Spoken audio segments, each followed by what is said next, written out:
नमस्कार. एकाक्षी MPSCमध्ये आपल्या सगळ्यांचं स्वागत आहे. आपण आपल्या सरळ सेवेच्या सिरीजमधील आज समाजसुधारक या घटकावरील पुढचं लेक्चर बघणार आहोत. ऑलरेडी आपण समाजसुधारक हे स्टार्ट केलेले आहे.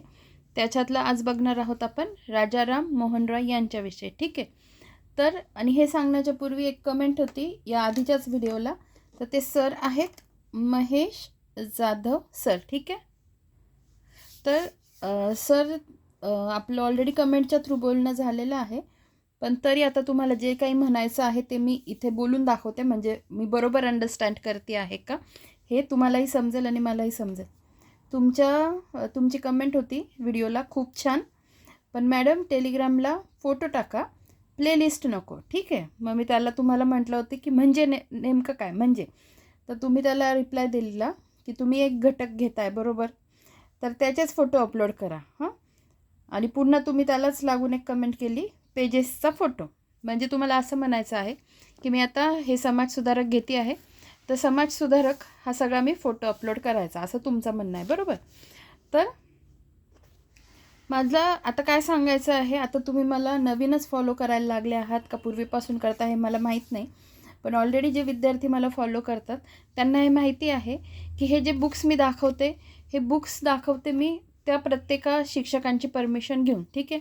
माझ्यासाठी हीच खूप मोठी गोष्ट आहे की आदरणीय विठ्ठल बडे सरांनी मला हे पुस्तक दाखवून याच्यावर लेक्चर बनवण्याची परमिशन दिली आहे. ठीक आहे. आणि त्यात प्रत्येक पेजेसचा फोटो दाखवणं हे माझ्या दृष्टीने मलाच योग्य नाही वाटत आहे. हां, याच्यातले समजा काही काही चार्ट आहेत खूप छान, की येथे गोंधळ करू नका, म्हणजे यात गोंधळ होऊ शकतो तुमचा, किंवा हे लक्षात ठेवा, असे काही त्यांचे चार्ट आहेत, त्याच्या इमेजेस मी शेअर करू शकते. पण प्रत्येक पुस्तकाचं म्हणजे आता प्रत्येक पेज टू पेज मी फोटो टेलिग्रामला अपलोड करणं हे माझ्या दृष्टीने मला अजिबातही योग्य वाटत नाही आहे. म्हणजे नाहीच माझ्या दृष्टीने. आणि तसं माझा विचार केला तर मी एवढ्या याचे फोटो तर मी अपलोड करणं हे एक तर योग्य नाही आहे, आणि दुसरी गोष्ट की हे मला पण खूप हेक्टिक होणार आहे बरोबर. राहिली गोष्ट, ज्यांना कोणाला वाटत असेल आम्हाला रीड करायचं आहे, तर मी खूप व्यवस्थित पुस्तक दाखवत असते. तुम्ही स्क्रीनशॉट काढत जा, स्क्रीनशॉट घेऊन तुमचं पाठ करून घेत जा, मग डिलीट करून टाकत जा. पण पेजेसचे फोटो तिकडे माझ्या टेलिग्रामला अपलोड करणं हे मलाच योग्य वाटत नाही आहे. ठीक आहे. आणि हे तर थँकफुल किंवा आपण कृतज्ञता प्रत्येक त्या शिक्षकांबद्दल व्यक्त केली पाहिजे की ज्यांनी मला परमिशन दिलेली आहे. ठीक आहे. मी 3-3.5 हजाराचे बुक्स मी विकत आणलेले होते एकदा, पण मला परमिशन मिळालेली नाही. त्याच्यानंतर मी खूप कटाक्षाने, ते पुस्तकं आहेत माझ्याकडे पण मी ते दाखवू शकत नाही आहे. परमिशन घेणं, आता हे तर मला सरांचं सांगून झालेलं आहे, पण मी थोडंसं बाकीचं बोलते. म्हणजे प्रत्येकजण परमिशन देत नाही हे मला माहिती आहे, आणि त्या शिक्षकांचे नंबर मिळवण्यापासून मला काय करावं लागतं हे मला माहिती आहे. ठीक आहे. तर मग हे देत आहे हेच खूप योग्य आहे. तर सर, तुम्हाला हवं असेल तर तुम्ही नक्कीच स्क्रीनशॉट काढून हे वाचू शकतात. हां, तर तुमच्या बाबतीत मला जे सांगायचं होतं ते सांगून झालेलं आहे. हां, आपण आपल्या लेक्चरकडे वळूया. बघा, एक लेक्चर स्टार्ट करण्याच्या पूर्वी आता हे सरांशी बाबतीत माझं बोलणं झालेलं आहे. आता हा मुद्दा इथे बंद आहे. आता थोडंसं मला दुसऱ्या मुद्द्यावर बोलायचं आहे, आणि ते मी का बोलते आहे त्याला कोणतंही रिझन नाही आहे, पण जस्ट मला काही गोष्टी बोलायची इच्छा आहे.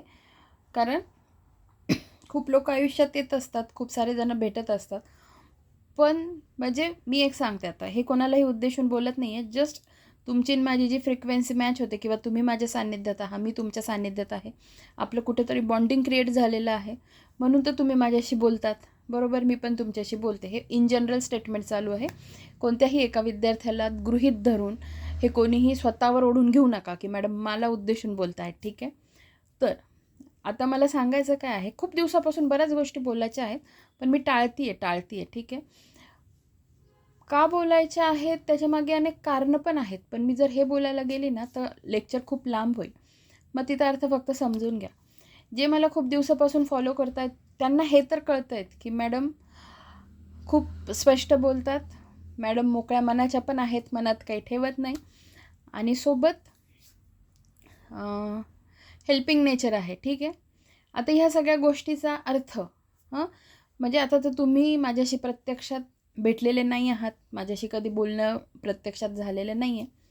पण तुमच्या व्यतिरिक्त जे लोकं माझ्या सानिध्यात प्रत्यक्षात येतात, जे मला कॉल करू शकतात बिनधास्तपणे, की बोलून घेऊ, हिची काहीतरी मदत घेऊ, अजून कोणत्या कारणाने त्या सगळ्यांनाच किंवा माझे जे काही फ्रेंड सर्कल असेल सगळ्यांना उद्देशून बोलते, स्टुडंटला उद्देशून बोलत नाही आहे. हे आपल्याच आयुष्यातले अनुभव असतात. एक तर आपण ज्यांच्या सानिध्यात असतो ना, आपल्याला हे कळून जातं की ह्या व्यक्तीचं नेचर कसं आहे. जसं काहींना वाटतं की हां ठीक आहे, हिचं खूप हेल्पिंग नेचर आहे, मनाने पण खूप चांगली आहे, हिचा फायदा घेऊ शकतो, ठीक आहे. ही झाली माझ्या व्यक्तिमत्वाचा हा एक पैलू झाला, एक बाजू झाली, की माझं हेल्पिंग नेचर आहे, मी मनात काही ठेवत नाही, मी स्पष्ट बोलते आणि पटकन समोरच्याला मदत करते. आता जे कोणी व्हॉट्सअप थ्रू माझ्या कॉन्टॅक्टमध्ये आहे, पहिली गोष्ट तर हे आता जे कोणी व्हॉट्सअप थ्रू माझ्या कॉन्टॅक्टमध्ये आहे आणि जे कोणी माझ्याशी बोलले आहेत, ठीक आहे. आता ते तुम्हाला प्रश्न विचारा, मी एखाद्या मॅडमला मेसेज केला, मॅडमने रिप्लाय दिला की नाही, मॅडमने मला वेळ दिला की नाही, ठीक आहे. ह्या गोष्टींचा तुम्हीच आता उहापोह करा. तर आणि आता एखादी व्यक्ती मला म्हणत असेल की मॅडम मला तुमच्याशी थोडंसं बोलायचं आहे, अर्थात मी बोलाच म्हणणार ना, नको तेवढा विनाकारण ॲटिट्यूड मी ठेवणार नाही. मला वेळ असेल तर मी नक्कीच लगेच रिप्लाय करणार आणि असंही नाही की एखाद्याचा मेसेज येऊन पडला आहे आणि मी रिप्लाय नाही देणार. बघितलं आहे पण मुद्दामून रिप्लाय नाही देणार, ठीक आहे. असं विनाकारण कधीही होणार नाही. तर पण मग तुम्ही बोलायचं म्हणतात पण आहे आणि नंतर तुम्ही म्हणताय ठीक आहे जाऊ द्या नाही बोलायचं. असं कधी-कधी घडतं, असं कधी-कधी घडलेलं आहे पण. मग याच्यात मला जम्बलिंग होतं, की म्हणजे मी कसं वागायला पाहिजे? मी असं म्हणायचं का ठीक आहे नका बोलू, की मी माझा ॲटिट्यूड शो केला पाहिजे? हे बघा माणूस म्हणून मी जन्माला आलेली आहे. नको तो ॲटिट्यूड उभ्या आयुष्यात दाखवणार नाही, खरंच दाखवणार नाही. मी ॲटिट्यूड कधी दाखवेल? जर समोरची व्यक्ती तशी असेल, ठीक आहे. दुसरी गोष्ट अजून एक सांगते, की तुम्ही कोणीही आता जे माझ्या कॉन्टॅक्टमध्ये आहेत आणि जे नाही आहेत, जे भविष्यात येतील त्या सगळ्यांसाठीच इव्हन मी पूर्वीपासून पण कमेंटच्या माध्यमातून सांगत आलेली आहे, की समजा तुम्ही मेसेज केला आणि मी बघितला आणि तरी मी रिप्लाय दिलेला नाही, ठीक आहे. तरीही मी रिप्लाय दिलेला नाही, पण तुमचा मेसेज जेन्युइन आहे. आता एकदा असं झालेलं आहे, की एका मॅडमचा मेसेज आल्यानंतर फक्त मी एवढंच म्हणते, की मला जे काही मी तुम्हाला व्हिडिओमध्ये सांगितलं आहे माझ्याशी कॉन्टॅक्ट करण्यापूर्वी, की तुम्ही तुमच्या काय माहिती मला द्यायची आहे, ती कृपया टाका. मला हे म्हणायला भाग पाडू नका, की तुमचं नाव सांगा, मग तुम्ही कुठले आहेत ते सांगा. या गोष्टी मला सारखं रिपीट करायला लावू नका, ठीक आहे. जी माहिती तुम्हाला बोलायचं आहे तुम्ही नक्कीच माझ्या सानिध्यात या. फक्त मला ते सांगायला लावू नका. आता दुसरी गोष्ट हे सगळ्यांसाठीच आहे, की तुम्ही मला एखादा मेसेज केला आणि मी बघितला आणि मी रिप्लाय दिलेला नाही आहे. तर डिलीट नका करू, ठीक आहे. समजा कामाचं आहे, आता दोनदा असं झालेलं आहे. एकदा तर एका सरांनी केला होता, त्यांचा खूप मोठा मेसेज होता. मी त्यांना एवढंच सांगितलं, की मी तुमच्याशी नंतर बोलते. त्यांचाही रिप्लाय आला हो. एका मॅडमचा मेसेज आलेला, मला वेळ नव्हता. मी 1.5-2 दिवसांनी मेसेज केला आणि तो मेसेज अजूनही आहे माझ्याकडे. खूप भला मोठा मेसेज मी पण त्यांना रिप्लाय म्हणून केलेला, ठीक आहे. आणि एक असतं, काय म्हणता एटिकेट्स असतात बरं का, की मी एखाद्याला रिप्लाय करते आहे माझा वेळ देऊन, तर तुमचं पण तिकडून काहीतरी ओके मॅडम, थँक्यू मॅडम, ह्या गोष्टी मी खरंच सांगते, माणूस म्हणून जेव्हा जगायचं असतं ना, तेव्हा ह्या गोष्टी आपल्याला कन्सिडर कराव्या लागतात. सॉरी थोडा डिस्टर्बन्स आला होता, मला व्हिडिओ पॉज करावा लागला होता. तर बघा विषय काय चालू होता, की आत्तापर्यंत म्हणजे एका मॅडमने मला मेसेज केला होता, त्याला मी रिप्लाय खूप चांगल्या पद्धतीने व्यवस्थित दिला. पण जे असतं, मी काय म्हणते आहे, जेव्हा कोणीतरी आपला वेळ देऊन आपल्याला काहीतरी माहिती सांगतं आहे व्यवस्थित, तर समोरच्याचं पण काहीतरी काम असतं. ॲटलिस्ट थँक्यू म्हणायचं, ठीक आहे, याच्यातून तुमचेच एटिकेट्स दिसतात. तर अशा गोष्टी फक्त मला काही खटकतात, ठीक आहे.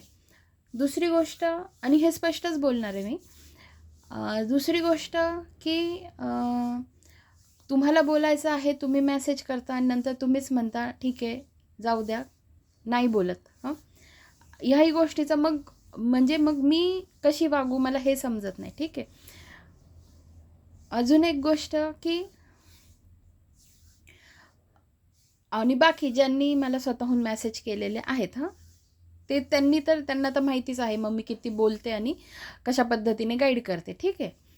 तर मग अशा काही 1-2 गोष्टी आहेत ज्या आणि जे पूर्वी मला आधीपासून फॉलो करतात त्यांना माहिती आहे मला काय हवं आहे, काय नाही हवं आहे. ठीक आहे.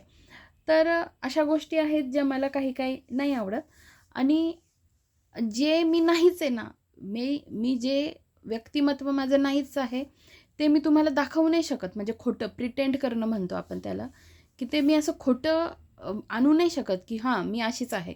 फॉर एक्झाम्पल जर माझा स्वभाव बोलका आहे, माझा स्वभाव हेल्पिंग नेचरचा आहे, तर मी 100% बोलणार.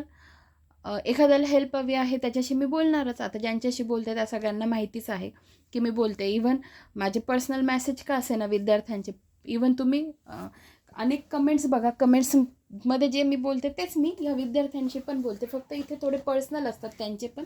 सो मग मला त्यांच्या लेव्हलला जाऊन बोलावं लागतं, कारण शेवटी त्यांनी त्यांचे पर्सनल प्रॉब्लेम मला सांगितलेले असतात. आणि हे मी तुम्हाला तेव्हाही सांगते, तुमची इकडची माहिती तिकडे कुठेही जाणार नाही. हे फक्त तुमच्यात आणि माझ्यातच असणार आहे ना. कधी मी तुमचं नाव घेऊन कधी बोलणार आहे, हा शब्द आहे. ठीक आहे. तर कारण हा सगळा विश्वास असतो, या सगळ्या गोष्टी असतात आणि एवढ्या विश्वासाने तुम्हीही मला तुमच्या कॉन्टॅक्ट नंबर दिला आहे आणि मी पण तुमच्या आग्रहास्तव माझा कॉन्टॅक्ट नंबर दिलेला आहे. ठीक आहे.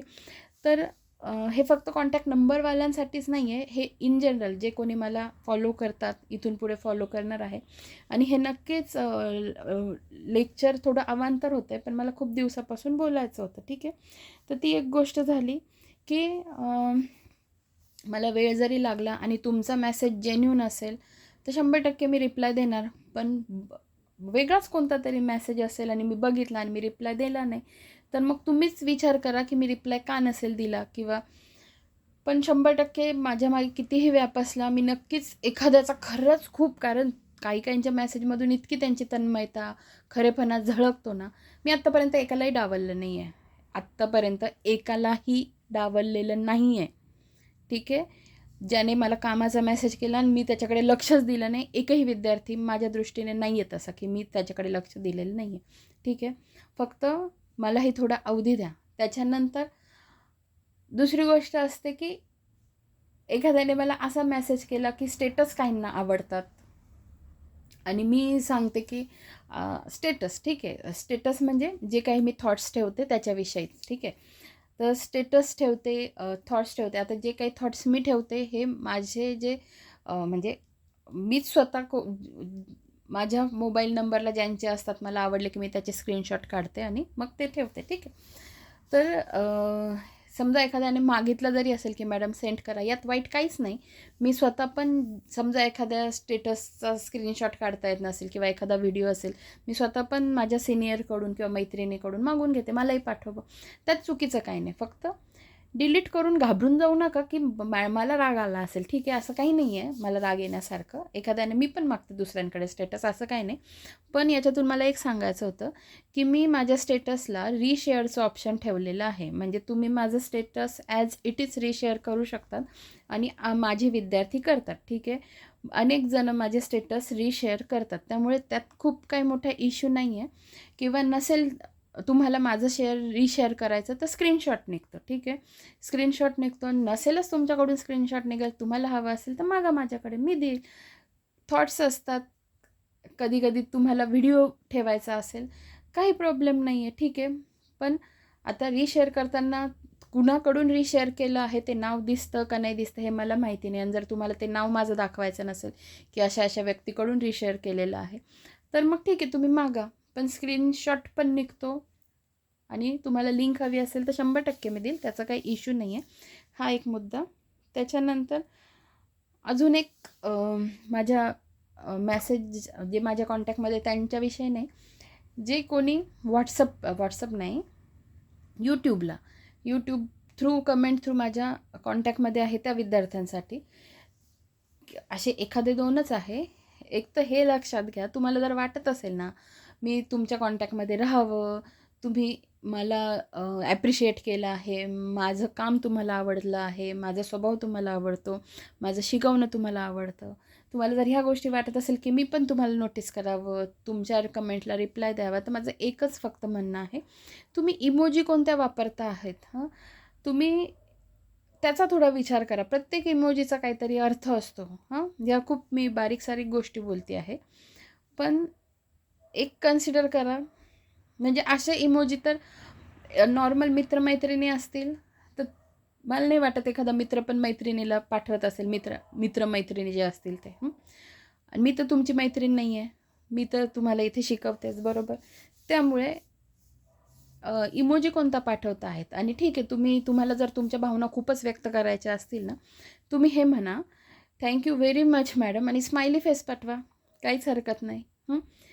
बस 2दाच आलेला आहे मला हा अनुभव, तर त्या 2 व्यक्तींसाठी फक्त. कारण आपण समाजात कसे वागतो, कशा पद्धतीने रिप्रेझेंट होतो, ह्या गोष्टी पण खूप मॅटर करतात. मे बी चुकून एखादा इमोजी पाठवला गेला असेल, तर मग त्या गोष्टींचा पण थोडा विचार करत जा. ह्या काही गोष्टी मला तुम्हाला सांगायच्या आहे. आणि माझ्या साईडने तर मी माझी नीटच राहते, वागते, बोलते. माझा उद्देश एवढाच आहे की तुमच्यापर्यंत क्वालिटी एज्युकेशन पोहोचवावं आणि तुम्हाला म्हणजे लवकरात लवकर पोस्ट मिळावी.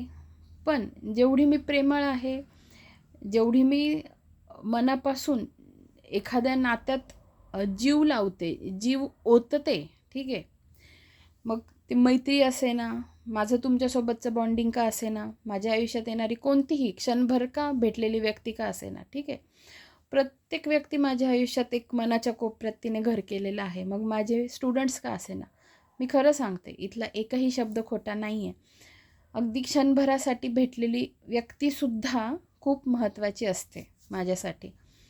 तर मला तुम्हाला सांगायचं हेच आहे की जेव्हा मी माझं पोटेन्शियल देते समोरच्याला, माझं मन, भावना, माझा वेळ, या सगळ्या गोष्टी जेव्हा मी समोरच्याला देते, मी पुन्हा सांगते, कोणत्याही नात्यात, मग ते रक्ताचं नातं का असेना, मैत्रीचं का असेना, प्रेमाचं का असेना, किंवा तुमचं आणि माझं का असेना, ह्या नात्याला पण माझ्या दृष्टीने खूप व्हॅल्यू आहे. तुमच्या दृष्टीने आहे की नाही मला माहिती नाही. माझ्या दृष्टीने खूप खूप खूप जास्त व्हॅल्यू आहे प्रत्येक नात्याला. क्षणभर भेटलेला माणूससुद्धा माझ्यासाठी खूप महत्त्वाचा आहे.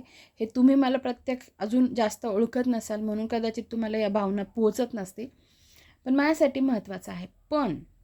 पण हे कुठपर्यंत? जोपर्यंत त्या व्यक्तीने त्याच्या वर्तणुकीतून, त्याच्या विचारांमधून, त्याच्या वागण्यातून, जोपर्यंत त्याने माझ्या मनात घर केलेलं असेल तोपर्यंतच. जेव्हा ती व्यक्ती कृतज्ञ होईल किंवा ती व्यक्ती माझ्या मनातून उतरेल, तेव्हा माझ्या ह्या सगळ्या भावना त्या व्यक्तीसोबत पूर्णपणे संपलेल्या असतील, पूर्णपणे. जी अटॅचमेंट असते ना, ही खूप मोठी गोष्ट असते. एखाद्या व्यक्तीकडून मी पुन्हा सांगते, डिटॅच होऊ नका, खरंच डिटॅच होऊ नका. खास करून अशा व्यक्ती ज्या तुम्हाला खरंच काहीतरी देऊ इच्छितात,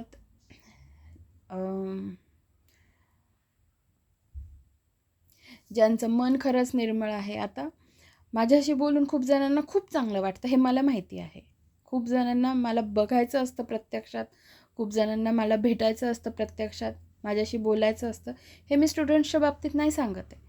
ऑनलाईनच्या बाबतीत, माझ्या बाबतीत इतके लोक माझ्याशी अटॅच झालेले आहेत, हळूहळू झाले. म्हणजे कसं झालं की ऑनलाईन क्लास आपण करतो, मग क्लासचे ग्रुप्स असतात, ते पण जेव्हा आपण इंटरव्ह्यूला सामोरं जातो, ऑनलाईन मेन्सच्या बॅचेस लावतो, ह्या गोष्टीतून जेव्हा काही लोक भेटत गेले, त्याच्यातून मग मला माझे पैलू उलगडत गेले की अरे, लोकांना नेमकं म्हणजे माझं व्यक्तिमत्व काय आहे हे हळूहळू मलाही समजत गेलं की लोकांना माझ्याकडून काय हवं असतं. काही काहींना माझ्याशी बोलून रिलॅक्स वाटतं, ठीक आहे. काही काहींना असं वाटतं ही खरंच प्रत्यक्षात कशी आहे, हे मी माझं नाही, हे मी रियालिटी सांगते आहे तुम्हाला, ठीक आहे. तर मग ह्या गोष्टी होऊ शकतात.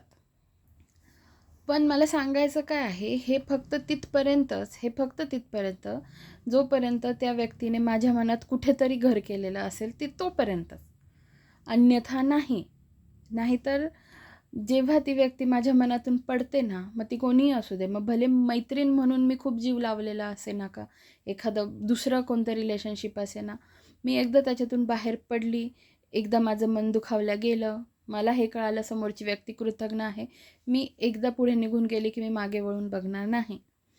सांगायचं तात्पर्य एवढंच, की माझ्या चांगुलपणाला माझी कमजोरी समजू नका किंवा असं समजू नका की मी चांगली आहे म्हणजे मला बाकीचं काहीच समजत नाही. मला जगदुनिया समजत नाही. मी जगदुनिया पाहिली आहे ना, म्हणूनच अ, मी जगदुनिया पाहिली आहे, म्हणून मला खूप जास्त अनुभव आहे. त्यामुळे मला जर वाईट वागायचंच असलं असतं ना, तर मी खूप सारे पुरुष वाईट पाहिलेले आहेत. मग पुरुष जातच मी वाईट केली असती. स्त्रिया पण खूप वाईट बघितलेल्या आहेत. पण तसं मी करते का? तुम्हाला कधी वाटतं का माझ्या वागण्यामधून, की मी एखाद्या कॅटेगरीला वेगळं धरलेलं आहे किंवा मी नकारात्मकच बोलते? अजिबात नाही होणार ह्या गोष्टी. ठीक आहे. पण जर कोणी या गोष्टीचं मिसअंडरस्टँडिंग करत असेल किंवा कोणाला जर असं वाटत असेल, अरे नाही, ही अवेलेबल आहे, ही मदत करून निघेल, तर त्या गैरसमजात कोणीही राहू नये. मी पुन्हा सांगते, मी हे इन जनरल बोलते आहे. एखादी व्यक्ती खरंच आणि अशा घटना झालेल्या आहेत, मग मी डिटॅच एवढी झाली की मी निघून जाते आयुष्यातून. खरंच लिटरली निघून जाते. मग पुन्हा येत नाही.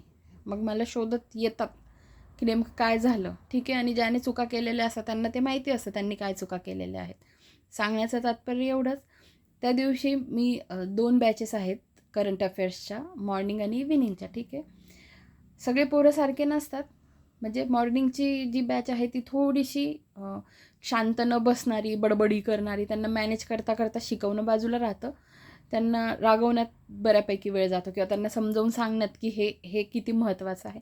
त्याच्या विरुद्ध एकदम इव्हिनिंगची बॅच आहे आमची, ज्याच्यात मुलं इतके चिडीचूप बसतात आणि इतके व्यवस्थित ऐकतात की त्यांची सिन्सिअरिटी बघून माझं मन भरून येतं. म्हणजे माझं लेक्चर झाल्यावर मी त्यांना म्हटलं तुमचे इव्हिनिंग बॅचचे माझे मुलं म्हटलं, मला फार आश्चर्य वाटतं एवढे सगळे मुलं एका बॅचमध्ये आणि सगळ्यांचा ऑरा पॉझिटिव्ह आहेत. म्हणजे तुम्हाला शिकवताना मला पूर्ण मेंटल पीस मिळालेला असतो. म्हणजे मला डिस्ट्रॅक्शन कुठेही नसतं. माझं लक्ष फक्त शिकवण्यावर असतं आणि तुटक बसलेले असतात कधी-कधी. जागा असली की सिंगल बसता एका बेंचवर, कधी-कधी मग मोकळे त्यांना बसता येतं. ठीक आहे. तर मग म्हणजे त्यांना पण एवढंच हवं असतं की मॅडम काय शिकवताय ते आपल्याला समजायला पाहिजे. बरं, त्यांच्याकडून रिस्पॉन्स पण खूप सुंदर येतो. तर जो मेंटल पीस असतो ना, तो मला त्या लेक्चरमध्ये मिळतो. तर मला त्यांचा विषय का काढला मी?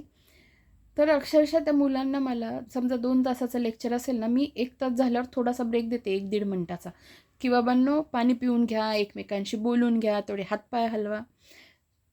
आता एवढं मला त्यांच्याशी अटॅचमेंट होऊन जाते का? कारण ते आहेत तसे आहेत. त्याच्यानंतर मी त्या दिवशी लेक्चर झाल्यावर हे सगळं मी त्यांना बोलून दाखवलं आणि मी नंतर म्हटलं, माझी एवढीच इच्छा आहे, इथे बसणाऱ्या प्रत्येक विद्यार्थ्याची पटकन पोस्ट निघावी आणि तुम्ही सगळे खूप गोड मुलं आहात. म्हटलं, गोड मुलं. आमची प्रत्येक बोललेली गोष्ट आमच्या CCTVमध्ये रेकॉर्ड होते. आमच्या सरांना सगळं काही ऐकू जातं लेक्चरमध्ये काय चाललेलं आहे, काय नाही ते. मला पण माहिती आहे काय काय आहे. मी त्या मुलांना जर गोड म्हणू शकते हां, ते खरंच मुलं-मुली इतके छान आहेत. म्हणजे मला नाही माहिती ती बॅचच खूप छान आहे. इतकी शांततेने अभ्यास करते, इतकी शांततेने म्हणजे मी तर त्यांना ब्लेसिंग्स देऊन आले, की बाळांनो तुमचं सिलेक्शन झालं पाहिजे. एवढीच माझी आणि ते पण मी बोलत असताना खूप शांततेने ऐकत होते. हा किस्सा मी तुम्हाला का सांगितला? कारण मला गरज वाटली या गोष्टीची, की मी अटॅचमेंट माझी झाली ना, भयानक अटॅचमेंट होते. पण डिटॅच झाली ना, तर मग मला कोणत्याही फीलिंग्स राहत नाही त्या व्यक्तीविषयी. मग ती व्यक्ती आणि त्याचं आयुष्य. तर मला सांगायचं काय आहे,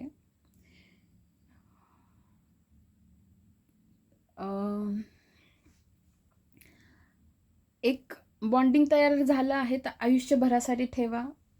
म्हणजे मी तुम्हाला सांगते, की त्या विद्यार्थ्यांना पण मी हे सांगितलं. म्हटलं, मी तर एक तर पटकन कोणाशी जास्त बोलत नाही आणि पटकन कोणाशी जास्त खूप पण अटॅच होऊन जात नाही. पण झाली की इतकं छान बॉन्डिंग तयार होतं, की माझं आयुष्यभरासाठी ते बॉन्डिंग राहतं. तर मला फक्त याच्यातून एवढंच सांगायचं होतं, की तुम्ही कोणत्याही गोष्टीचा वेगळा अर्थ घेऊच नका, की म्हणजे आता घेतात ना काही काही जण, की हां ही आहे अवेलेबल असेल हिला वेळ. हां, पण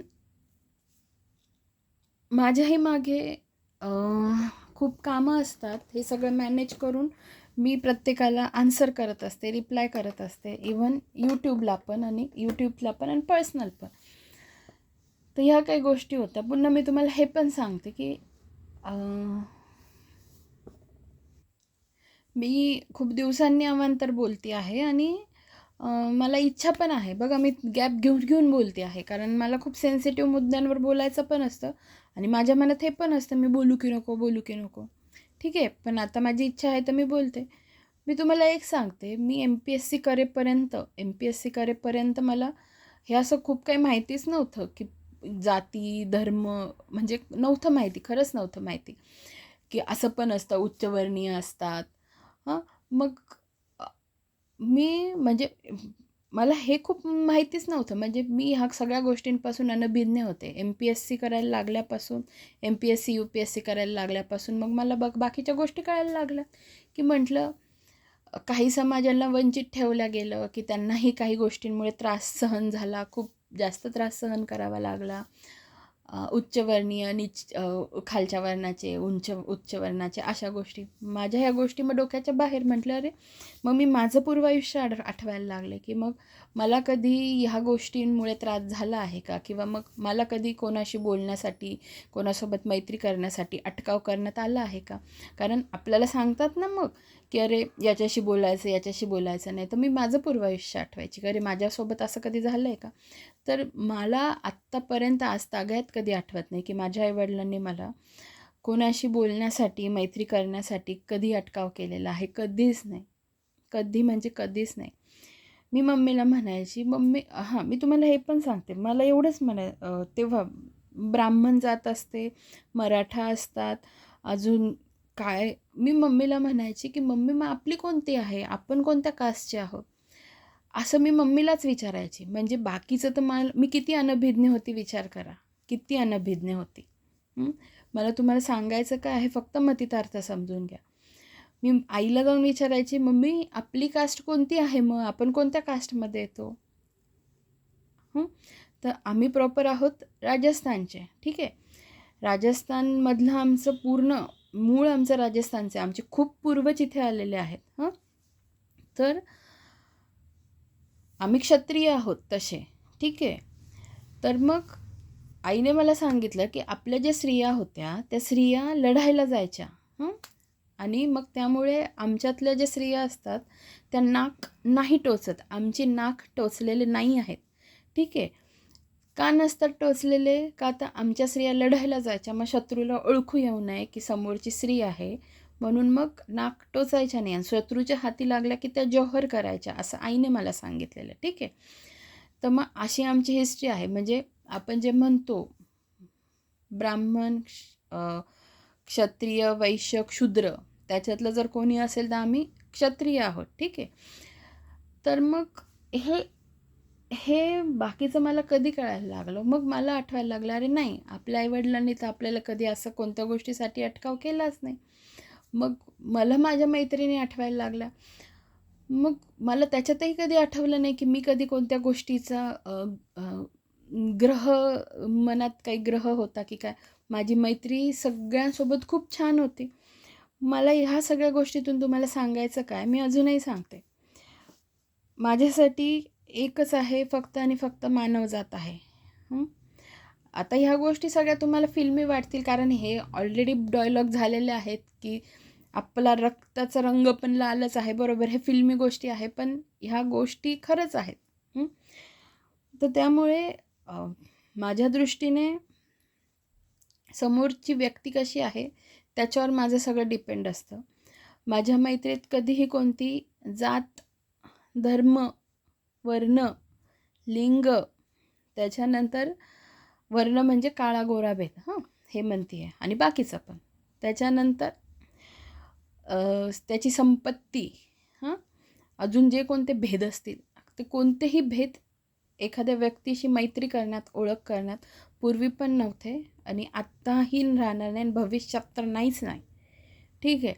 ही एक गोष्ट लक्षात ठेवा. त्याच्यावरून तुम्हाला कळत असेल की मग मी तुम्हाला सांगते काय, MPSCत मी एवढी का मुरली?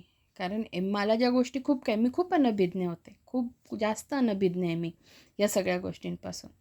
ठीक आहे. त्याच्यानंतर मला एक सांगायचं, हे झालं मला सांगून, की बाकीच्या गोष्टी माझ्या दृष्टीने तो समोरचा मनुष्य कसा आहे वागायला, बोलायला याच्यावर माझ्या गोष्टी ठरतात. बाकी कोणती गोष्ट माझ्यासाठी मॅटर करत नाही. हे एक मला तुम्हाला सांगायचं होतं. दुसरी गोष्ट मला तुम्हाला सांगायची होती, की जे हेल्पिंग नेचर आहे, त्या हेल्पिंग नेचरवरून मला बऱ्याचदा म्हटलेलं पण आहे, हा आईचा स्वभावच आहे असा. मी एकदा विचार केला होता, म्हटलं आता मला असे करतात ना, मी आता करणारच नाही मदत. खरंच कधी-कधी आपल्याला टॉर्चर केलं जातं काही गोष्टींवरून, ठीक आहे. आम्ही एका लग्नाला गेलो होतो, खूप वर्षापूर्वीची गोष्ट आहे. एका लग्नाला गेलो होतो आणि माझं काय असतं, बुफे डिनर असलं की आईवडिलांना हातात नेऊन देते मी. आता त्यांच्यासोबत अजून कोणी वयस्कर असतील तर 100%, त्यांच्यासोबत कोणी नसेल तर आपल्याला त्यांचं पण आणावंच लागतं ना, आणि काय हरकत नाही, आपण तरुण आहोत.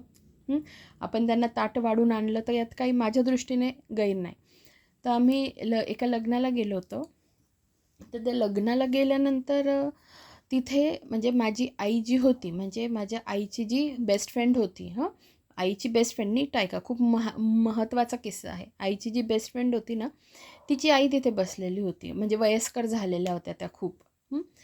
आणि त्यांच्यासोबत अजून दुसरे होते आणि लग्न होतं शहरात. आणि हे जे 2 होत्या ना, काकू म्हणता येतील आता, नानीसारखं झालं ना त्या माझ्या. कारण माझ्या आईच्या मैत्रिणीची आई आणि त्यांच्यासोबत अजून एक. तर आम्ही जस्ट गेलो आणि तिथे नाश्ता द्यायचं काम चालू होतं आणि नाश्ता स्वतःला घेऊन यायचा होता. तर मग आईने विचारलं, की आता आई त्यांना आत्या म्हणते, तिच्या मैत्रिणीच्या आईला माझी आई आत्या म्हणायची. मग तुम्ही केलं का म्हणे आत्या जेवण, असं जेवण नाही नाश्ता. तर त्या म्हणे नाही केला म्हणे मी नाश्ता. तर मग मम्मी मला म्हटली, जा गं तू आता नाश्ता घेऊन ये आमच्या सगळ्यांसाठी. आणि मी खरंच ठरवलं होतं, मला असं चिडवलं होतं ना, आता ही करेल, असं करेल, तसं करेल.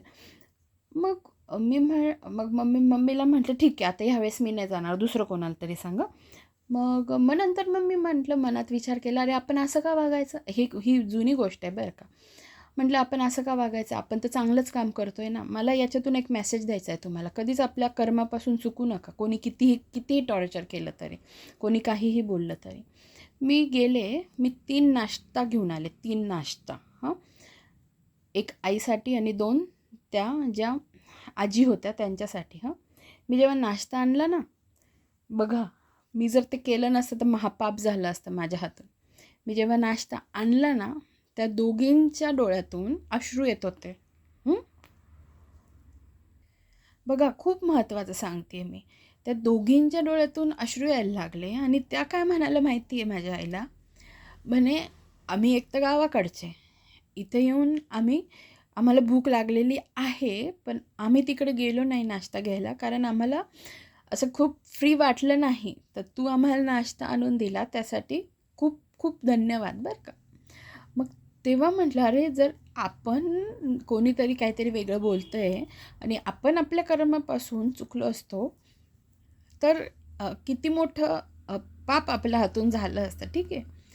तर मला सांगायचं काय आहे तुम्हाला, की तुम्ही आपल्या कर्मापासून कधीच चुकू नका. जर तुम्ही ह्या गोष्टीवर ठाम आहात ना, की तुमचे कर्म चांगले आहेत, अं, अं, अ, तुमचा हेतू चांगला आहे, तर तुम्ही कधीच कोणत्या चांगल्या गोष्टी करण्यापासून स्वतःला थांबवू नका.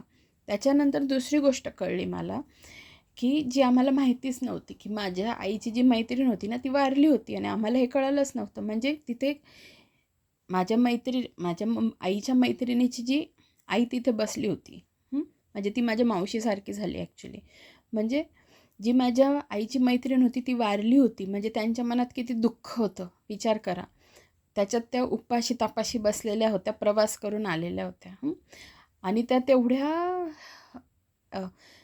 त्यांना एवढं फ्री वाटत नव्हतं की तिकडे जाऊन नाश्ता घ्यावा.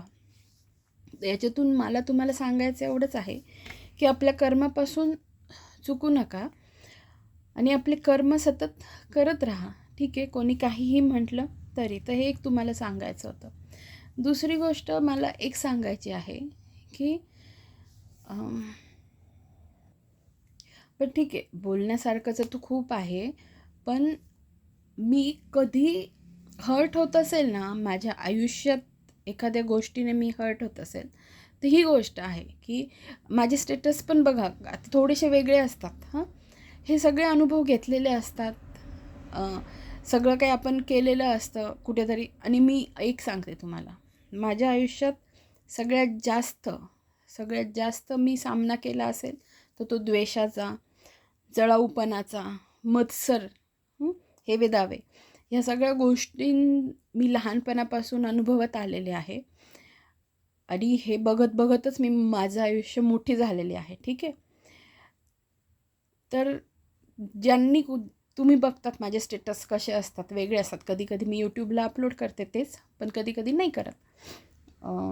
जे कोणते विद्यार्थी माझ्या कॉन्टॅक्टमध्ये आहे त्यांना दिसतात ते स्टेटस. ठीक आहे, तर मला सांगायचं काय आहे की एखाद्याचा खूप विनाकारण द्वेष पण नका करू. त्याच्या मागे कारणं वेगवेगळे असतात. मी लहानपणी हा विचार करायची की अरे खरंच आपल्याला म्हणजे लहानपणी मला असं वाटायचं की दुष्ट माणसाला हे कळतं का तो दुष्ट आहे म्हणून, असं मला वाटायचं. तर मग मी हे बहिणीला विचारायची, म्हटलं का गं ताई असं असतं का, दुष्टाला वाटत असेल का तो दुष्ट आहे म्हणून, त्याला कळत असेल का? तर हो, ती म्हणायची हो, जो कोणी वाईट कर्म करतो ना त्याला कळत असतं तो चुकीचा आहे म्हणून. मग जशी जशी मी मोठी होत गेली ना, मला ह्या गोष्टी रिअलाईज होत गेल्या की नाही, अरे जे कोणी चुकीचं कर्म करताना हे त्याला माहिती असतं की तो चुकीचाच आहे. दुष्ट माणसाला माहिती असतं तो दुष्ट आहे. एखादा जो जळत असतो ना त्याला माहिती असतं की तो आपल्यावर जळतो आहे, आपण दुसऱ्यावर जळतो आहे म्हणून.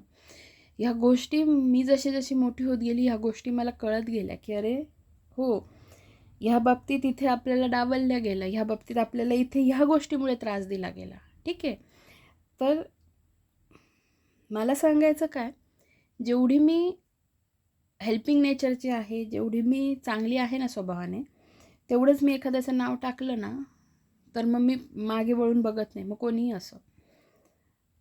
तर मी आज एवढंच बोलते आणि लेक्चर नाही घेत मी आता, कारण मला हे योग्य वाटत नाही की मी एवढं अवांतर बोलली आणि त्याच्यानंतर मी लेक्चर घ्यावं. ठीक आहे, ॲक्च्युली मला मी परवाच्याच दिवशी मम्मीला म्हटलं, माझ्या आईला म्हटलं मम्मी मी एक नवीन सिरीज स्टार्ट करू का, की मला काही बोलायचं आहे म्हणून. कारण इतक्या घटना आजूबाजूला घडत राहतात ज्या गोष्टीने माझंही मन उद्विग्न होतं. मग ते लेक्चरमध्ये बोलणं मला योग्य वाटत नाही. मग ती सिरीजच स्टार्ट केली की त्याच्यात ज्यांना ऐकायचं ते ऐकते, ज्यांना नाही ऐकायचं ते लोक नाही ऐकणार. पण बोलण्यासारखे विषय खूप आहेत. आता नक्की प्रेमाची परिभाषा काय असते, हे पण खूप महत्त्वाचं आहे. प्रेम म्हणजे नक्की काय असतं. त्याच्यानंतर मुलींच्या समस्या काही वेगळ्या असतात. म्हणजे माझ्याकडे बोलण्यासारखे टॉपिक खूप आहेत, खूप खूप खूप जास्त आहेत. आता मी कोणतीही गोष्ट बोलत नाही, पण जस्ट मला ह्या गोष्टी खूप बोलाव्याशा वाटल्या. का बोलाव्याशा वाटल्या त्याला एक नाही अनेक कारणं असतात, खूप जास्त कारणं असतात की मला काही गोष्टी, मला हे पण असतं की कोणीही माझ्या स्वभावाचा वेगळा अर्थ घेऊ नये किंवा टेक इट फॉर ग्रँटेड, नाही का. अवेलेबल आहे का, अवेलेबल आहे हे माझं मला माहिती आहे, कशी अवेलेबल आहे हे पण माझं मला माहिती आहे. आणि पुन्हा तेच की जे काही करेल ते मनापासून करेल, पण एकदा एखादी व्यक्ती मनातून उतरली तर नाही जाणार, मग तिच्याकडे वळून पण नाही बघणार. आणि मेन गोष्ट ही असते की त्या समोरच्या व्यक्तीलाही माहिती असतं की मी डिटॅच का झाली त्या व्यक्तीपासून. ठीक आहे, तर ज्यांनी हे व्हिडिओ शेवटपर्यंत ऐकला त्यांच्यासाठी खरंच थँक्यू. आणि लेक्चर मी आज काही घेत नाही, नेक्स्ट लेक्चरपासून आपण भेटूया. धन्यवाद.